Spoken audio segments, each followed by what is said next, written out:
اگر میں آپ کو کچھ فیکٹس اینڈ فگرز بتاؤں تو تقریباً 36 سے 38 کروڑ لوگ، مسیحی لوگ، غور سے سنیے گا، 36 سے 38 کروڑ مسیحی لوگ اس وقت بھی ایذا رسانی کے نیچے ہیں۔ یہ ویسے ایک ڈیڑھ سال پرانی رپورٹ ہے، لیکن فیکٹس میں بہت زیادہ فرق نہیں پڑتا، اور یہ رپورٹ ہے اوپن ڈورز کی، مطلب ایک آرگنائزیشن ہے جو کہ اس طرح کی رپورٹنگ کرتی ہے۔ ان کے مطابق 2023 میں 5621 لوگ مارے گئے مسیحی ہونے کی وجہ سے۔ کس وجہ سے؟ مسیحی ہونے کی وجہ سے۔ 5898 لوگ 2022 میں مارے گئے، 4761 لوگ 2021 میں مارے گئے یا شہید کیے گئے، قتل کیے گئے صرف مسیحی ایمان کی وجہ سے۔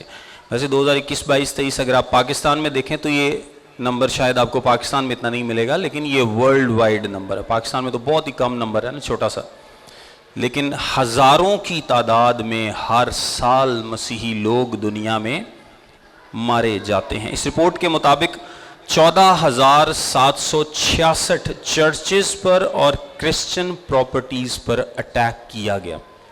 14,766۔ پھر انہوں نے ایک ورلڈ واچ لسٹ بنائی، 2024 کی یہ لسٹ ہے۔ اس میں خطرناک ترین ملکوں کا ذکر کیا گیا کہ مسیحی لوگوں کے لیے خطرناک ترین جو ملک ہیں ان کی لسٹ کون سی ہے۔ تو ٹاپ پہ آتا ہے نارتھ کوریا، دوسرے پر ہے صومالیہ، تیسرے پر ہے لیبیا، چوتھے پر ہے ایریٹریا، پانچویں پر ہے یمن، چھٹے پر ہے نائجیریا، ساتویں پر ہے پاکستان، پھر Sudan, Iran, Afghanistan, India, Syria, Saudi Arabia, Mali, Algeria اور عراق۔ یہ میں نے 16 نام آپ کو بتائیں، لیکن انہوں نے 50 ملکوں کی لسٹ بنا رکھی ہے کہ جہاں پر کرسچنز پر ظلم ڈھایا جاتا ہے، مظالم کیے جاتے ہیں، یا کسی نہ کسی فارم میں ان کو پرسیکیوشن کا سامنا کرنا پڑتا ہے۔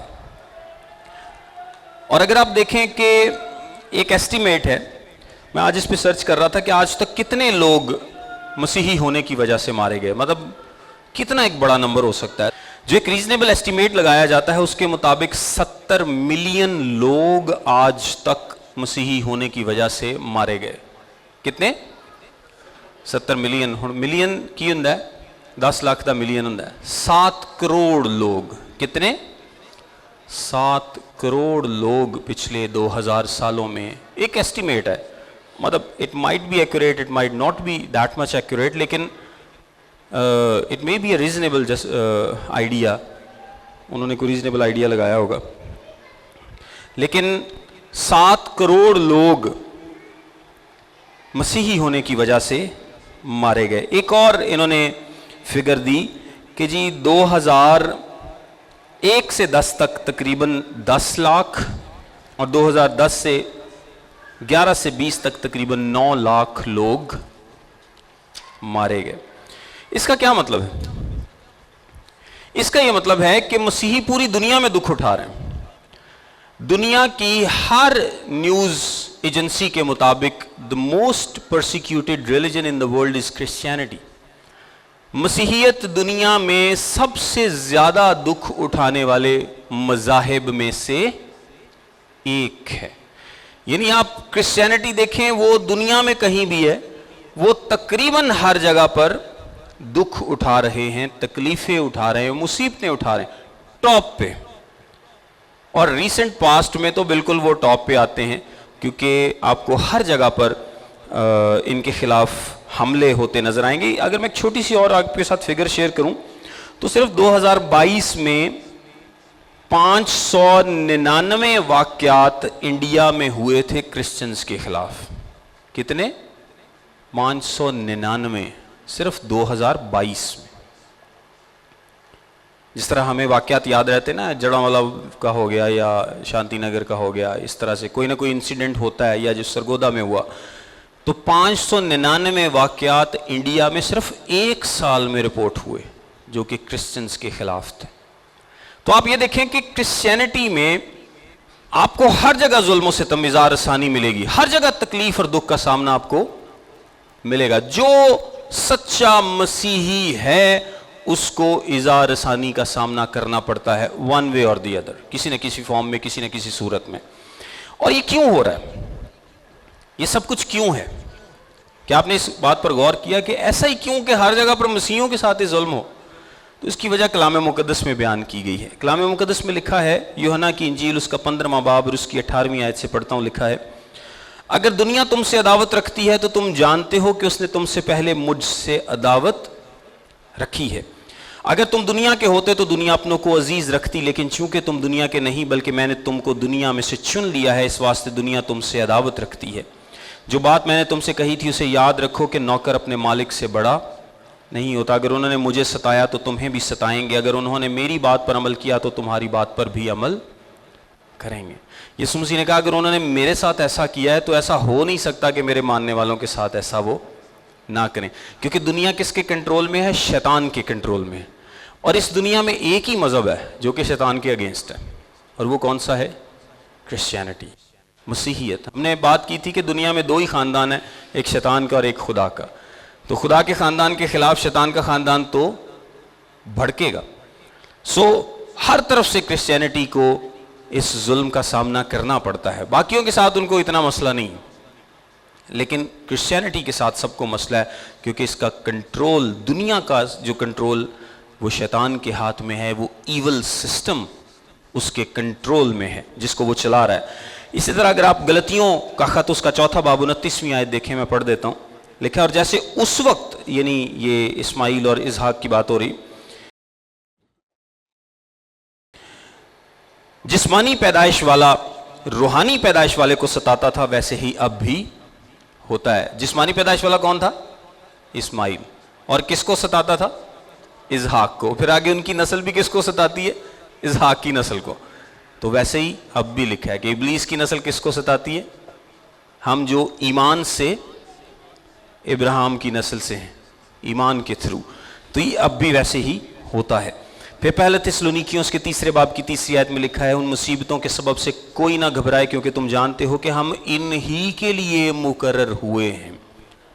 کیونکہ جب ہمیں پتا ہے کہ ہم مسیح کو ماننے والے ہیں، اور مسیح کیا کہتا ہے کہ جو کوئی میرے پیچھے آنا چاہے وہ اپنی صلیب اٹھائے اور میرے پیچھے ہو لے، تو مصیبتوں کا آنا تو طے ہے، اظہار ثانی کا ہونا تو طے ہے.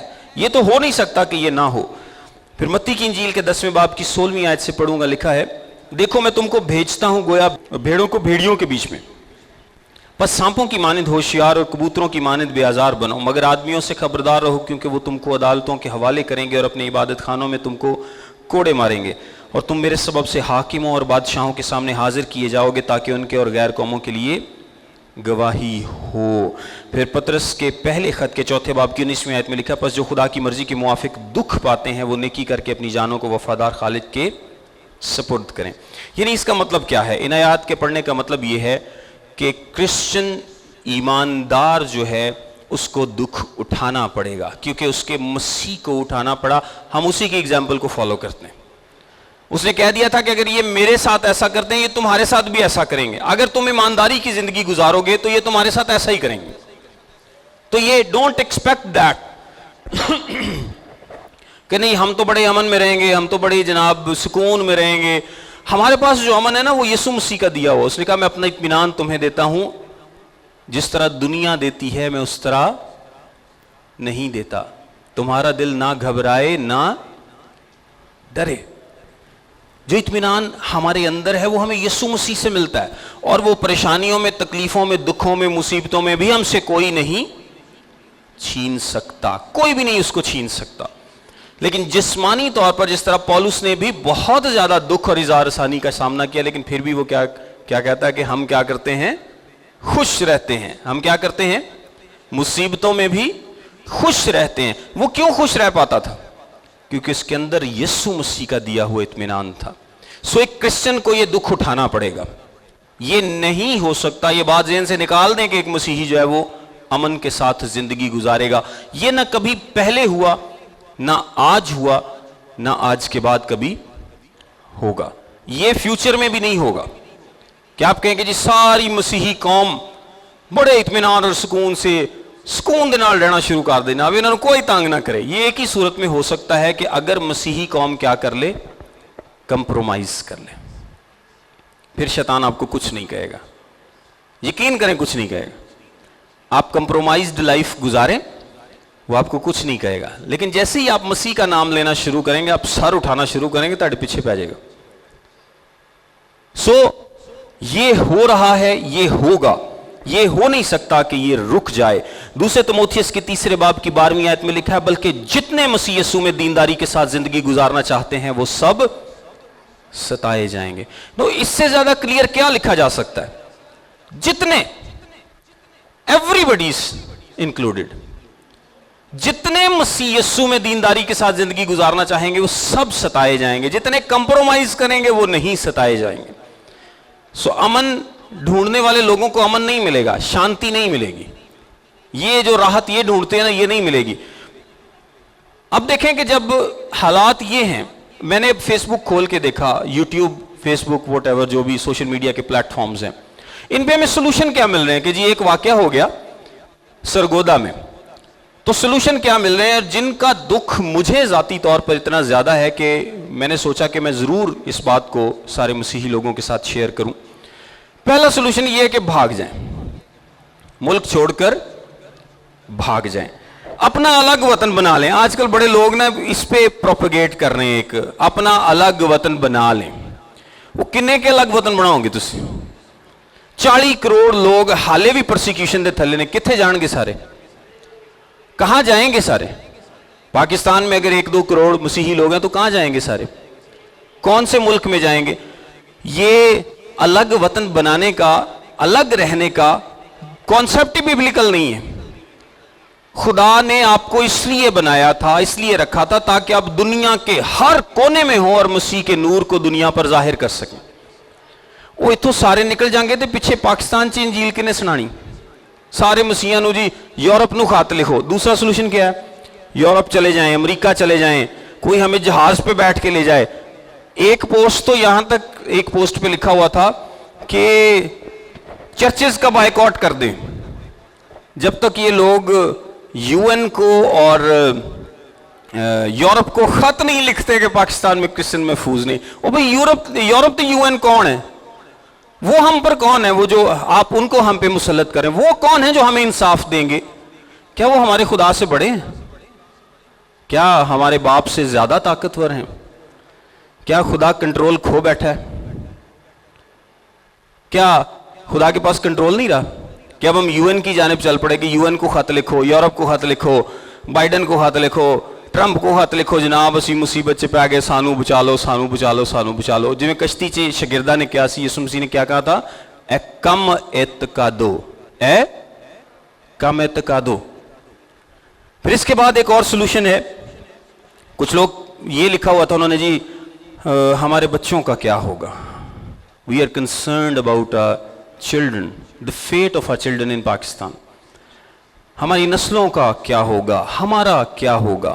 پھر کچھ لوگ کہتے ہیں کہ نہیں, ان کا مقابلہ کریں جناب, ان کا مقابلہ کریں. کسی نے لکھا ہے جی منہ توڑ جواب دیں. کوئی کہتا ہے جی گوروں کو بلائیں, کوئی کہتا ہے جی ہتھیار اٹھائیں. یہ اس قسم کے سلوشن چل پھر رہے ہیں نیٹ پہ جو کہ سارے بائبل کے اگینسٹ ہیں, اور ابلیس چاہتا ہے کہ یہ سارے سلوشن آپ کے ذہنوں میں گھومتے رہیں.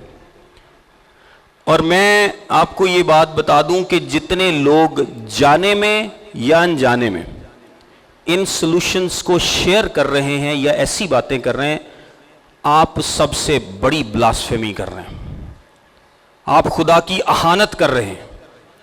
میرے گھر میں میرا باپ کھڑا ہو اور کوئی باہر سے آ کے مجھے تنگ کرے تو میں اپنے باپ نو کہاں یار تو رہن دے, تیرے کو نہیں ہونا, لیٹ می ہینڈل دس, میں خود دیکھ لیتا ہوں.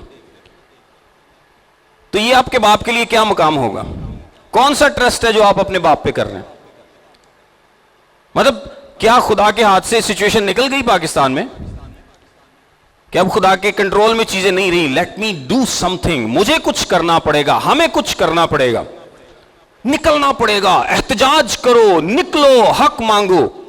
اور کون سے انقلاب کے چکر میں پڑ گئے ہم سارے لوگ؟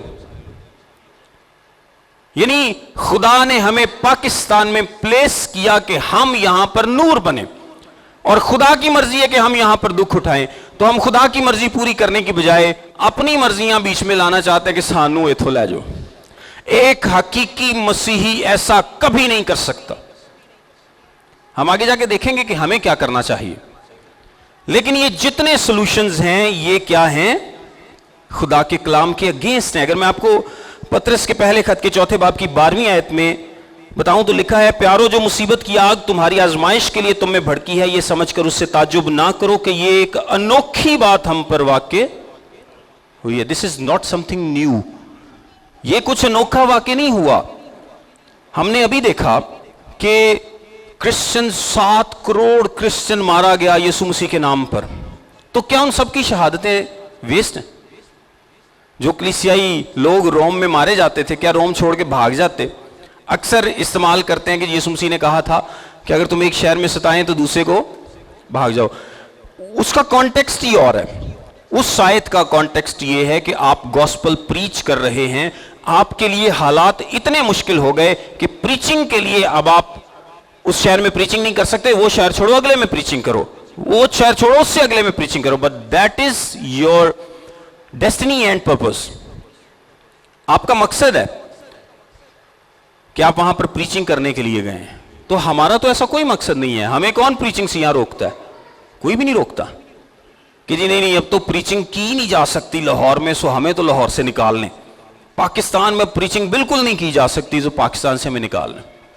وہ کانٹیکسٹ ہی اور ہے، اس کا مطلب ہی اور ہے، اس کو یہاں پر فٹ کرنا غلط ہے، غلط تشریح ہے، وہ یہ تشریح نہیں بنتی۔ اگر پاکستان میں حالات اتنے آؤٹ آف کنٹرول ہو جائیں، فرض کریں لاہور میں، کہ آپ یسوع کا نام بھی لیں تو آپ کو قتل کر دیا جائے، تو آپ بھاگ جائیں دوسرے شہر میں، فیصل آباد جا کر لو منادی، اوتھے بھی ہون تے تیسرے سے چلے جاؤ۔ لیکن جب تک یہ والے حالات نہیں آتے، وہ آیت اپلیکیبل ہی نہیں ہے۔ سو غلط استعمال جو ہے وہ آیت کا، وہ ہمیں کسی بھی صورت میں نہیں کرنا۔ میرے بچوں کا کیا ہوگا؟ بھئی جس نے پیدا کیے ہیں، جس نے تمہیں بچے دیے ہیں، وہ خیال کرے گا۔ میرا کیا ہوگا؟ کیا یہ زندگی میری ہے؟ اس زندگی کا محافظ کون ہے؟ خدا ہے۔ ایک بات آپ ذہن میں بٹھا لیں کہ ایماندار کی زندگی میں خدا کی مرضی کے علاوہ کچھ نہیں ہو سکتا۔ آمین۔ نہ آپ اس دنیا سے جا سکتے ہیں، نہ آپ پر کوئی ظلم ڈھا سکتا ہے، کوئی کچھ نہیں کر سکتا کہ جب تک خدا اس کو الاؤ نہ کرے۔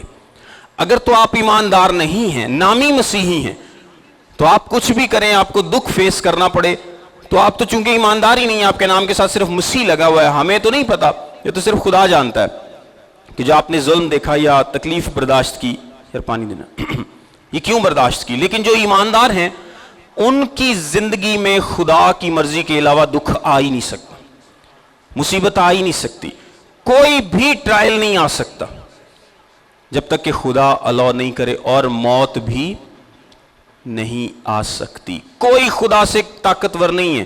یہ بات یاد رکھیں، ذہن میں رکھیں، پلے باندھ لیں کہ خدا آج بھی پاکستان میں کنٹرول میں ہے، وہ ساری دنیا میں کنٹرول میں ہے۔ سارے کروڑ پاکستانی کٹ کے کیڑے ملک سے لے کے جاؤ گے؟ پھر جڑے نائجیریا چ بیچارے کئی کروڑ لوگ پرسیکیوشن دے تھلے، انہاں نوں کتھے لے کے جاؤ گے؟ جڑے چائنا چ نے، جڑے انڈیا چ نے، جڑے نیپال یا یمن یا باقی ملکوں میں، کہاں لے جائیں گے؟ جب بابل کا برج بنا تو تب بھی لوگوں نے یہی سوچا تھا ایسی کٹھے رہاں گے۔ خدا کی کیا مرضی تھی کہ یہ ساری دنیا میں پھیل جائیں۔ خدا نے ان کی زبانوں میں اختلاف ڈالا۔ تو اگر آج ساری دنیا کے کرسچن مان لیا کہ جی ساری دنیا دے کرسچن نکر چ کٹھے ہو کے لیدا ہو گئے، جی سانوں کچھ نہ کہے کوئی، ہم امن کی زندگی گزارنا چاہتے ہیں، سانوں کوئی ہاتھ نہ لاوے، تو کیا ہوگا؟ کیا یہ خدا کے مقصد کو پورا کرے گا؟ وہ خدا نے تانوں دنیا چ اس لیے بھیجا کہ سارے کے نکرے لگ جاؤ، ڈر کے وڑ جاؤ، کتے کسی نکر سے وڑ جاؤ تو بس کہو جی سانوں کوئی نہ چھیڑے تھے۔ خدا نے اس لیے آپ کو دنیا میں نہیں بھیجا۔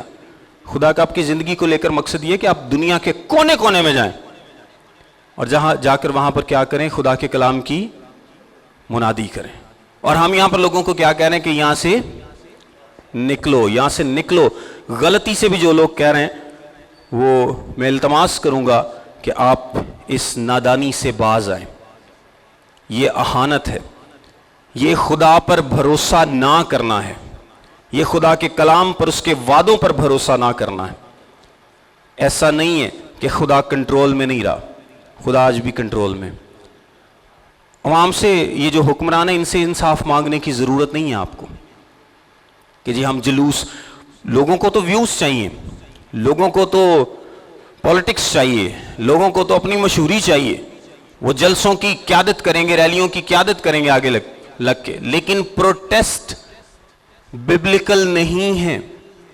آپ ان کو کیا کر رہے ہیں کہ جی ساڑھے تے ظلم نہ کرو, جو بائبل کہندی تاڑے تے ظلم ہونا ہے. اگر تسی دینداری نہ زندگی گزارنا چاہو گے تو تسی کہندے ہو ساڑھے تے ظلم, کس سے انصاف مانگ رہے ہیں؟ اگر جھکنا ہی ہے تو خدا کے آگے جھکیں, اپنے باپ کے آگے جھکیں, جس پر بھروسہ کرتے ہوئے آپ یہ زندگی مسیحی زندگی گزارتے ہیں کہ اے باپ ہم پر رحم کر, ہمیں اس مصیبت سے نکال. اور کلام کہتا ہے کہ تم کسی ایسی مصیبت میں نہیں پڑے جس میں خون بہاؤ, اور جب وہ کسی کو مصیبت میں پڑنے دیتا ہے وہ نکلنے کی راہ بھی پیدا کر دیتا ہے. اور وہ سکھاتا بھی ہے کہ دعا کرو کہ آزمائش میں نہ پڑو, بلکہ دعائے ربانی میں بھی ہمیں یہی کہا گیا ہے کہ اب آپ ہمیں آزمائش میں نہ پڑنے دے. سو ایک بات یار آیا نہیں پانی, یہ جو سچویشن ہے جس میں ہم کہنا شروع کر دیتے ہیں کہ جی ہمیں یا تو اب پاکستان سے نکلنا پڑے گا یا ہمیں مقابلہ کرنا پڑے گا, ان کے پیچھے ایک سوچ, اور وہ سوچ کیا ہے کہ اب میرا باپ اس قابل نہیں ہے, اب ہمارا آسمانی باپ اس قابل نہیں ہے, اب ہمیں کچھ ایکشن کرنا ہے. Christians need to wake up, Christians need to take some action. Christians کو کچھ کرنا پڑے گا. کب تک خاموش رہو گے؟ فیس بک تے سارے انہوں کہنے نہیں کب تک خاموش رہو گے, مطلب کس چیز پہ اکسا رہے ہو بھائی لوگوں کو؟ کوئی انقلاب یہاں پہ جاری ہے؟ کس چیز پہ آپ لوگوں کو اکسا رہے ہیں کہ لوگ کیا کریں؟ کیا مقابلہ کریں؟ پطرس سے یسوع مسیح نے کیا کہا تھا جب اس نے تلوار نکالی؟ اس نے کہا تھا اپنی تلوار کو میان میں رکھ, جو تلوار سے قتل کرتے ہیں وہ تلوار سے قتل کیے جائیں گے. یسوع مسیح کا کہنے کا یہ مطلب تھا کہ پطرس if you use the sword, اگر تو تلوار کو استعمال کرے گا تو تجھے بھی, یعنی وہ جو حاکم بیٹھا اس کو حق حاصل ہوگا کہ تجھے بھی تلوار سے قتل کرے. مسیحیت میں ایسا نہیں ہوگا, یہ تلوار کے زور پر نہیں پھیلے گی. ہم مقابلہ نہیں کریں گے, ہم خدا کے آگے جھکیں گے, خدا سے انصاف مانگیں گے, حکمرانوں سے انصاف نہیں مانگیں گے, اور وہ دے بھی نہیں سکتے. حکمرانوں کے آگے آپ گڑ گڑاتے رہیں, وہ کبھی آپ کو انصاف نہیں دے سکتے. خدا کے آگے گڑ گڑائیں, وہ حکمران کے ذہن کو چینج کر دے گا, اور وہ آپ کے لیے وہی کرے گا جو خدا چاہتا ہے. اور یہ کیا کلام مقدس میں ہم نے نہیں دیکھا؟ بارہا ہم نے اس بات کو دیکھا. دانیل کا کیس دیکھ لیں, فرعون کا کیس دیکھ لیں, یوسف کا کیس دیکھ لیں, اور اتنے کیس آپ دیکھ لیں کہ خدا نے کیا کیا. خدا نے بادشاہ کے دل کو نرما دیا, لیڈر کے دل کو نرما دیا, اور اس نے وہ فیصلہ کیا جو خدا چاہتا ہے.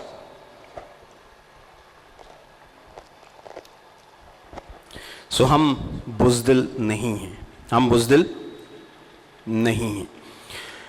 میں آپ کو بتاتا ہوں کہ ہمیں اس سچویشن میں کیا کرنا چاہیے. فلیپیوں کے خط کے 3 باب کی 8ویں آیت میں لکھا ہے, اور میں اس کو اور اس کے جی اٹھنے کی قدرت کو اور اس کے ساتھ دکھوں میں شریک ہونے کو معلوم کروں, اور اس کی موت سے مشابہت پیدا کروں. یہ دکھ, ایذا رسانی, یہ اتنا فیورٹ سبجیکٹ ہے تمام شاگردوں کا, نئے عہد کا, کہ آپ کو ہر جگہ یہ بات ملے گی, کیونکہ یہ نتھی ہے مسیحی زندگی کے ساتھ, نتھی ہے. یہ دکھ تکلیفیں آئیں گی, مصیبتیں آئیں گی, جتنے دینداری کے ساتھ زندگی گزارنا چاہتے ہیں وہ سب ستائے جائیں گے. سو سب سے پہلے نمبر پر جب ہم ایذا رسانی کا سامنا کرتے ہیں, دکھوں کا, تکلیفوں کا سامنا کرتے ہیں, اور یہ بڑی چھوٹی ہو سکتی ہے. ہو سکتا ہے آپ کو مار دیا جائے, ہو سکتا ہے آپ کا سب کچھ چھین لیا جائے, ہو سکتا ہے آپ کو دکھ تکلیف دی جائے, ہو سکتا ہے آپ کو مکان کرائے پر نہ ملے, ہو سکتا ہے آپ کو نوکری سے نکال دیا جائے. یہ چھوٹے بڑے سارے لیول ہیں. کچھ اور اتنے بڑے لیول کی جو کہ ابتدائی کلیسیا نے اظہار ثانی کا سامنا کیا، آج اتنی بڑی اظہار ثانی نہیں ہے، لیکن پھر بھی ہم چھوٹے سے بڑے لیول تک اظہار ثانی کا سامنا کرتے ہیں. آلموسٹ سارے کرسچن کرتے ہیں، سارے کرسچن آلموسٹ کرتے ہیں، اور نہ صرف یہاں پر بلکہ پوری دنیا میں کرتے ہیں. کیا امریکہ میں یہ اظہار ثانی نہیں ہے؟ کیا کینیڈا میں نہیں ہے؟ کیا یورپ میں نہیں ہے؟ وہاں پر بھی اب کرسچنز پر ایسی پابندیاں لگائی جا رہی ہیں کہ منہ نہیں کھول سکتے، کوئی بات نہیں کر سکتے. آہستہ آہستہ جیسے جیسے آگے بڑھیں گے یہ اور زیادہ حالات برے سے برے ہوتے چلے جائیں گے. حالات کبھی بھی یہ والے ٹھیک نہیں ہوں گے. سب سے پہلے نمبر پر جو اظہار ثانی ہے، یہ دیکھیں، یہ ایک نا پرسپیکٹو کا ڈفرنس. اگر تو آپ اس کو صرف اظہار ثانی کے طور پر دیکھیں گے تو یہ آپ کو دکھ تکلیف ہی نظر آئے گا، مصیبت ہی نظر آئے گی کہ پتہ نہیں میں کیڑی مشکل سے پہ گیا. لیکن اگر آپ کو اس کو آسمانی پرسپیکٹو سے دیکھیں گے تو پھر نہ صرف آپ اس کو برداشت کر پائیں گے بلکہ آپ اس سے خوش ہو، آپ ترقی کریں گے. اس بات پہ غور کیجئے گا کہ اگر آپ اس کو اپنے پرسپیکٹو سے، جسمانی انداز سے، نظریے سے دیکھیں گے تو یہ آپ کو مصیبت نظر آئے گی. اظہار ثانی کی بات کر رہا ہوں. لیکن اگر آپ کو اس کو آسمانی پرسپیکٹو سے، نظریے سے دیکھیں گے تو نہ صرف آپ اس کو برداشت کریں گے بلکہ آپ اس پر خوش بھی ہوں گے اور ترقی بھی کریں گے. اس کا ہمیں ذاتی طور پر بھی فائدہ ہوتا ہے اور کلیسیائی طور پر بھی فائدہ ہوتا ہے. یہ بات سننے میں شاید عجیب ہے، لیکن اظہار ثانی کا ہمیں ذاتی طور پر بھی فائدہ ہوتا ہے اور کلیسیائی طور پر بھی فائدہ ہوتا ہے.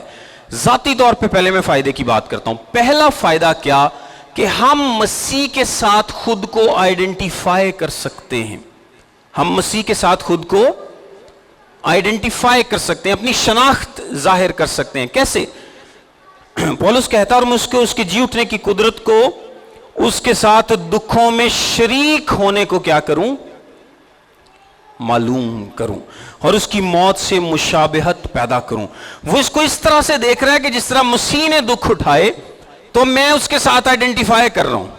وہ خوشی محسوس کر رہا ہے اس بات کی کہ مسیح نے دکھ اٹھائے، اب میں نے دکھ اٹھائے. اور اگر مقصد یہی ہوتا کہ ہم گند سے نکل جائیں، اگر ہم کہتے ہیں کہ یہ گند ہے اور گند سے نکل جائیں اور ہم کسی اچھی جگہ پر جا کر رہے ہیں، تو مسیح کے ساتھ مشابہت کیسے پیدا کریں گے بھائی، جو کہ آسمان کو چھوڑ کے گند میں آیا. غور کیا آپ نے اس بات پہ کہ ہم کہتے ہیں کہ یہ پاکستان میں تو ہے ہی مصیبت، ہے ہی سب کچھ گندا، یہ ہے ہی گند، تو یہاں سے نکلو. تو بھائی اس کے ساتھ مشابہت کیسے پیدا کریں گے جو سب کچھ چھوڑ کر اس گند میں، اس دنیا میں آیا میری اور آپ کی خاطر. وہ سارا کچھ چھوڑ کے اس گند میں آ گیا کہ ہم گند سے نکال لیے جائیں. تو اسی کہنے سانو گند تو کاٹ لو، باقیاں دا سانو کوئی نہیں. ایتھے جڑے مردے نے مرن پہ، ہمارا کیا ہوگا، ہمارے بچوں کا ہوگا، ہمیں تو یہاں سے نکالو.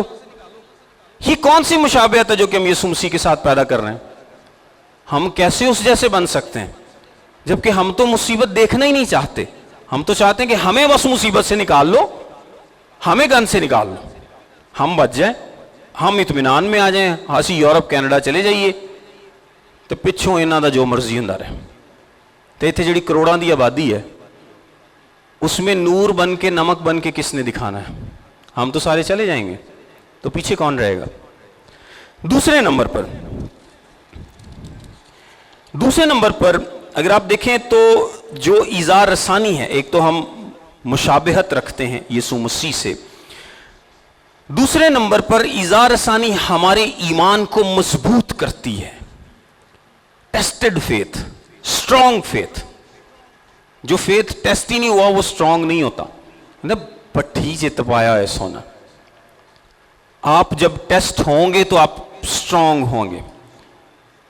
کہندے نے یار بڑا تجربہ کر لیا، میں بڑیاں ٹھوکراں کھا دیاں زندگی سے، ہے کہ نہیں؟ تے بڑیاں ٹھوکراں دے بعد لوگ کی کہندے نے، اب میں نے یہ چیزیں سیکھ لی ہیں. ٹھوکراں کھا کھا کے میں سارا کچھ سیکھ لیا.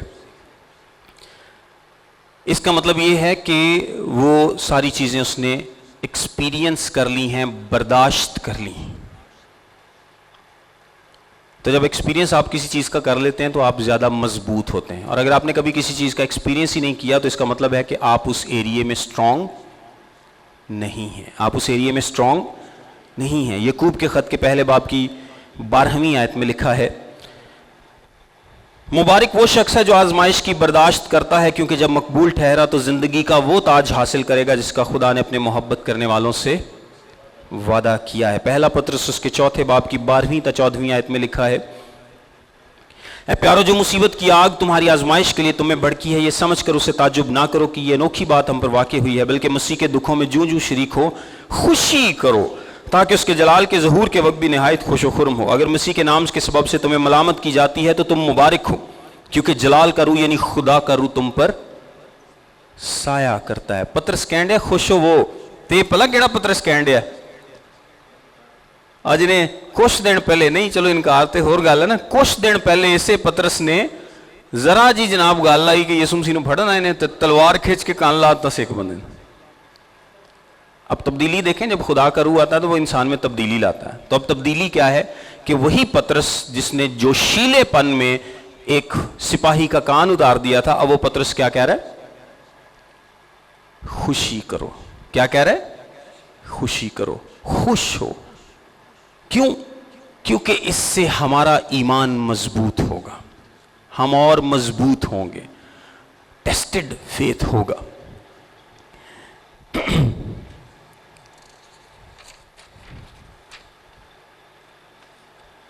اور ایک آخری چیز میں آپ کو بتاتا ہوں کہ تیسرے نمبر پر جو ایذا رسانی کا فائدہ ہے انڈیویجول ایماندار کی زندگی میں, وہ یہ ہے کہ یہ باقی ایمانداروں کو بھی قریب لے آتی ہے. دیکھیں ایک واقعہ ہوا سرگودھا میں اس واقعے کی ڈیٹیل میں نہیں جا رہا, لیکن ایک واقعہ ہوا مسیح کے نام پہ ہوا, اور اس واقعے نے کیا کیا, کرسچن کمیونٹی کو کیا کیا, قریب کیا.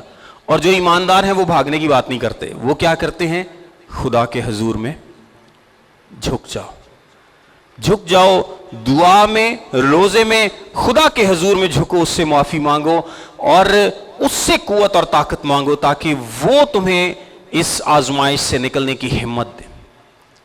سو یہ تیسرے نمبر پر ایذا رسانی کیا کرتی ہے, یہ کرسچنز کو, ایمانداروں کو اور قریب لے آتی ہے, ان کو سٹرنتھن کرتی ہے, ان کو مضبوط کرتی. پہلے نمبر پر ہم مسیح کے ساتھ مشابہت کرتے ہیں, مشابہت پیدا ہوتی ہے. دوسرے نمبر پر ہمارا ایمان مضبوط ہوتا ہے. تیسرے نمبر پر یہ ایمانداروں کو اور قریب لے آتی ہے. اور دو بینیفٹ میں آپ کو بتاتا ہوں جو کہ چرچ کو اس سے ہوتے ہیں. پہلا بینیفٹ یہ ہے کہ چرچ میں سے تمام وہ لوگ جو کہ نامی مسیحی ہیں وہ کیا ہوتے ہیں, سائیڈ پہ ہو جاتے ہیں. کیا ہوتے ہیں, سائیڈ پہ ہو جاتے ہیں. یعنی وہ لوگ جو صرف جو ایماندار نہیں ہیں, جب وہ دیکھیں گے نا کہ پرسیکیوشن ہے, ایذا رسانی ہے, مشکل ہے, تکلیف ہے, تو سارے لوگ پہلا سائڈ تے ہو جان گے. جنہوں کہتے ہیں پھٹکنا, چنگے چنگے دانے اتر رہ جاندے ہیں تے گندے سارے ڈگ جاندے ہیں. ایذا رسانی چرچ کو صاف کرتی ہے. کیا کرتی ہے, چرچ کو صاف کرتی ہے. یعنی ایماندار رہ جاتے ہیں اور غیر ایماندار اور وہ لوگ جو کہ ایماندار نہیں ہیں, جو کہ صرف نامی مسیحی ہیں, وہ پرسیکیوشن سے کیا کرتے ہیں, توڑ جاتے ہیں.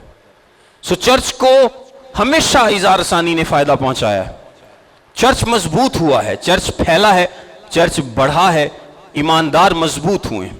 ہمیشہ جب بھی دکھ آیا ہے کلیسیا پر, اس دکھ نے کلیسیا کو مضبوط کیا ہے. اور دوسرا فائدہ یہ جو ایزی بلیویزم ہے, ایزی بلیویزم, پراسپیرٹی گاسپل اور اس طرح کی اور بہت ساری جو فضول چیزیں چرچ میں آ رہی ہوتی ہیں, یہ ساری نکل جاتی ہیں کیونکہ لوگوں کا فوکس ٹھیک ہو جاتا ہے. لوگوں کا فوکس ٹھیک ہو جاتا ہے. یعنی جب کوئی مسئلہ نہیں ہے جناب, سب کچھ موج سے چل رہا ہے, تو ادھروں کوئی تعلیم آن ڈی, ادھروں کوئی پادری آن ڈیا, کوئی گل کر رہا ہے, کوئی گل کر رہا ہے. لیکن جب تکلیف ہوگی, دکھ ہوگا, ایذا ہوگا, مشکل وقت ہوگا, تو ساری کہانیاں لوگ خود ہی سائڈ پہ کر دیں. وہ کہتے تو چپ کرنا ہے, تو ویچ ایک وکھری جی شے لے کے آ گئی. تو اس کا یہ بھی فائدہ ہوتا ہے کہ ایک تو کلیسیا سے وہ تمام لوگ جو کہ نام کے لوگ ہیں, نام کے مسیحی ہیں, وہ دور ہوتے ہیں. دوسرا, کلیسیا سے ایزی بلیوزم جاتا رہتا ہے. کلیسیا مضبوط ہوتی ہے, وہ ترقی کرتی ہے. اعمال کی کتاب میں بھی جب ظلم ڈھایا گیا تو کلیسیا بڑھی, اس نے ترقی کی, لوگ مضبوط ہوئے. ٹیسٹڈ فیتھ ہمیشہ ایک خوبصورت چیز ہے, اور ایک مسیحی کے لیے اس سے بڑھ کر اور کیا چیز ہے؟ ایمان سے بڑھ کر اور کیا ہے؟ ایک مسیحی کے لیے ایمان سے بڑھ کے کوئی ہے چیز؟ آپ بتائیں. میں ایک یوحنا کی آخر میں ایک آیت پڑھتا ہوں. 16ویں باب کی پہلی 4 آیات لکھا ہے, میں نے یہ باتیں تم سے اس لیے کہیں کہ تم ٹھوکر نہ کھاؤ. لوگ تم کو عبادت خانوں سے خارج کر دیں گے, بلکہ وہ وقت آتا ہے کہ جو کوئی تم کو قتل کرے گا وہ گمان کرے گا کہ میں خدا کی خدمت کرتا ہوں, اور وہ اس لیے یہ کریں گے کہ انہوں نے نہ باپ کو جانا نہ مجھے. لیکن میں نے یہ باتیں اس لیے تم سے کہیں کہ جب ان کا وقت آئے تو تم کو یاد آ جائے کہ میں نے تم سے کہہ دیا تھا, اور میں نے شروع میں تم سے یہ باتیں اس لیے نہ کہیں کہ میں تمہارے ساتھ تھا. یہ کوئی نئی چیز نہیں, یہ یسوع مسیح نے ہمیں پہلے بتا دیا تھا, سمجھا دیا تھا کہ یہ ہوگا, اور اس نے کہا تھا کہ اگر کوئی بھی میرے پیچھے آنا چاہے تو اپنی صلیب اٹھائے اور اپنی خودی کا انکار کرے اور میرے پیچھے ہو لے. تو جتنے ایماندار ہیں, جانے میں انجانے میں, ہمارا ایک ہی رسپانس ہونا چاہیے ایذا رسانی کو لے کر, اور وہ کیا ہے کہ ہم خوشی سے اس کو قبول کریں اور خدا کے حضور میں جھکیں. ہم خوشی سے اس کو قبول کریں اور خدا کے حضور میں جھکیں. وہ ہمیں تمام مصیبتوں سے نکال لینے پر قدرت رکھتا ہے. اور ایک بات یاد رکھیں کہ خدا آج بھی کنٹرول میں ہے. کوئی آپ کو کچھ بھی کہتا رہے کہ لو جی کچھ نہیں کریں گے تو پھر اے ہو جائے گا, اے ہو جائے گا, اے ہو جائے گا, کچھ نہیں ہوئے گا, کچھ بھی نہیں ہوگا. خدا سب چیزوں پر کنٹرول رکھتا ہے, جو ہوگا خدا کی مرضی سے ہوگا. آپ ایماندار ہیں, آپ کی زندگی میں اس کی مرضی کے علاوہ کچھ ہو ہی نہیں سکتا. سو بہتر ہے کہ خود پر بھروسہ نہ کریں بلکہ خدا پر بھروسہ کریں. وہ آپ کو سنبھالنے کی قدرت رکھتا ہے. تمام نیگیٹو باتوں کو دور کریں کہ بھاگ جائیں, یہ کر لیں, وہ کر لیں, جو بھی اس طرح کی نیگیٹو باتیں ہیں ان کو دور کریں اپنی زندگی سے, اور ہم سب کی زندگی کے وسیلے سے خدا کے نام کو عزت اور جلال ملتا رہے. آئیے سب اپنے سروں کو جھکائیں, ہم دعا کریں گے. اے جلالی اور ابدی بادشاہ, تیرا شکر ادا کرتے ہیں, تیرے نام کی ستائش کرتے ہیں, کیونکہ تو بھلا ہے, تیری شفقت ابدی ہے, تیرا پیار نرالا ہے. تیرے رحم فضل کرم اور ترس کے لیے تیرا شکر ادا کرتے ہیں, آج کے اس خوبصورت دن کے لیے. اے خدا منت کرتا ہوں, اب جب کہ مشکل وقت ہے, مشکل گھڑی ہے, اور پوری دنیا میں اس وقت لوگ ایذا رسانی کو فیس کر رہے ہیں اور یہ فیس کرتے رہیں گے. اے خدا منت کرتا ہوں, فضل عطا کر تاکہ ہمارا رسپانس تیرے کلام کی مرضی کے مطابق ہو. اور جس طرح پطرس نے اور یوحنا نے کہا, جس طرح باقی رسول کہتے تھے کہ ہم اس لائق تو ٹھہرے کہ اس کے نام پر ستائے جائیں, اے جلالی اور ابدی بادشاہ ہمیں فضل عطا کر تاکہ ہم اس بات کی خوشی منا سکیں, خوش ہوں کہ ہم اس لائق تو ٹھہرے کہ ہم یسوع کے نام پر ستائے جا سکیں. یہ کتنی خوبصورت بات ہے. اور جب کلام ہمیں سکھاتا ہے کہ اپنے ستانے والوں کے لیے دعا کرو, تو اے جلالی اور ابدی بادشاہ منت کرتا ہوں, فضل عطا کر کہ ہم دل سے دعا کریں تاکہ تو ان کی زندگی کو تبدیل کرے, اور ہر ایک گھٹنا تیرے آگے جھکے, ہر ایک زبان تیرا اقرار کرے, اور لوگ نجات, زندگی, کثرت کی زندگی پائیں. فضل بخش دے کہ ہم نور کی مانند, نمک کی مانند اپنی زندگیاں گزاریں, اور بھاگے نہیں بلکہ اے خدا ابلیس کا مقابلہ کریں تیرے پاک کلام سے, تیری پاک مرضی کے مطابق. جس طرح ابلیس نے تجھے آزمائش کے وقت کہا کہ تو خود سے روٹیاں بنا, ان پتھروں کو خود اپنے لیے کچھ کر, اے جلالی اور ابدی بادشاہ, لیکن تو نے اس کا جواب دیا کہ انسان صرف روٹی ہی سے جیتا نہ رہے گا بلکہ اس بات سے جو خدا کے منہ سے نکلتی ہے. آج ابلیس ہمیں بھی کہتا ہے خود کرو کچھ, کھڑے ہو جاؤ, اپنے لیے کچھ کرو, نکلو اس ملک سے, بھاگو اس ملک سے. لیکن اے خدا ہم ایمان رکھتے ہیں کہ ہمارا اطمینان، ہماری خوشی، ہمارا سکون اس ملک سے بھاگنے میں نہیں بلکہ کلام میں کھڑے رہنے سے، تیرے کلام پر کھڑے رہنے سے۔ جو اطمینان اور سکون تو ہمیں دیتا ہے وہ دنیا نہیں دے سکتی۔ سو ہم اطمینان سے ہیں، خوش، اظہار ثانی میں بھی خوش ہیں۔ پولس کی طرح ہم کہتے ہیں کہ ہم سب حالتوں میں خوش ہیں۔ فضل عطا کر تاکہ تجھ سے کبھی جدا نہ ہو، ہمیشہ تیرا نام ہماری زندگی میں عزت اور جلال پائے۔ ہم سب کے ساتھ ہونا، ہم سب کو بڑی برکت دینا۔ خدا ہم یسوع مسیح کے پاک نام میں آمین۔